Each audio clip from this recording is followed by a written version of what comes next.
is Sara Baldwin, and I'm the director at Seattle EMDR Associates.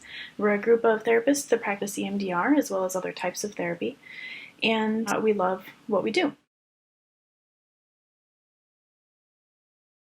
So I've been a therapist for about somewhere 10, 11 years, something like that, and I just started doing EMDR a few years ago. When I first heard of EMDR, I thought, that sounds made up. And so I didn't really take it that seriously, which I'm sort of embarrassed to admit now. And then I read a book called The Body Keeps the Score by Bessel van der Kolk, and he's the world's leading trauma expert.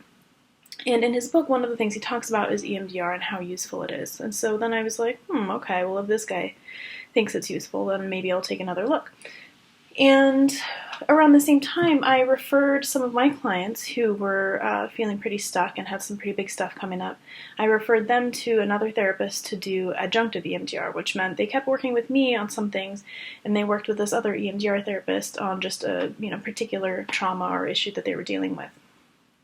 And it was really useful. My clients noticed a big impact from EMDR. And so that's when I decided, okay, I'm going to actually take this seriously and go get trained in it. So I went to the training. EMDR training is intensive couple weekends that includes learning about it as well as practicing it on each other.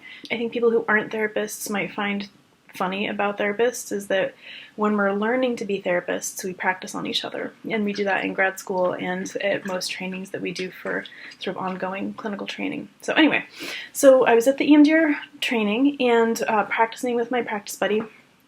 And I couldn't believe how quickly some things shifted for me. And these weren't like big trauma things, but things that were sort of irritating in my life. And then, the way EMDR works, for example, if something is irritating or frustrating or, like you've got to, we call it a present trigger. Like if something in your life right now, in the present moment, is causing you some kind of distress, then often we can tie it back to an experience earlier in life that sort of is unresolved, and for whatever reason your brain didn't sort of process and put away the way it's supposed to. And so if we go back and sort of reprocess that old thing, then the current stuff is less frustrating. Might sound confusing, might sound weird. Like I said, when I first heard of it, I thought it sounded sort of fake. Anyway, it really helped. So once I started the training, I started immediately thinking about how we needed to grow the EMDR therapist community in Seattle.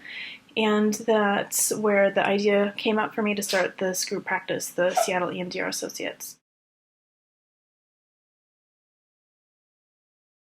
All of us use other types of therapy besides EMDR, and that includes mindfulness-based stuff. A lot of us use mindfulness as a way to help people deal with current stressors and deal with, the distress that we're feeling in our lives right now. We also have some therapists on staff that use a lot of somatic stuff, which means just paying a lot of attention to and using the information coming from your body. A lot of us, especially I think in the sort of Seattle tech world, we just stay up in our brains a lot. And so there's actually a lot of information coming from our bodies. If we can tune into that, it can be really useful. So a lot of our therapists utilize that. We also use a lot of parts work. So this is another type of therapy that might sound sort of weird at first, but it can be thought of as simply as, I have a part of me that might want to eat cake for breakfast every day. Right? There's a part of me that wants that.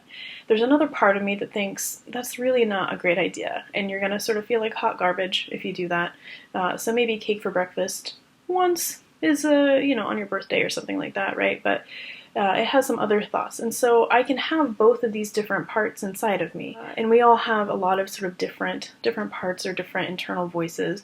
It doesn't mean you're hearing voices. That's not what we're talking about. But it just gives us a way to look at a lot of times people, even coming to therapy, feel like there's a part of them that is ready to come to therapy, really wants to work on their issues, and there might be a part of them that's really afraid and really thinks like, I'm afraid to uncover whatever might be under there, or, I don't really want to have to change my behavior. I don't want other people to have to change. I don't want to change myself. So anyway, those different parts exist, and it doesn't help us if we just try to ignore our, one of our parts. We really have to sort of include it and then work with it so that we can work on what's ultimately in our best interest. So anyway, those are just some thoughts about how we work at Seattle EMDR Associates and a little bit about myself.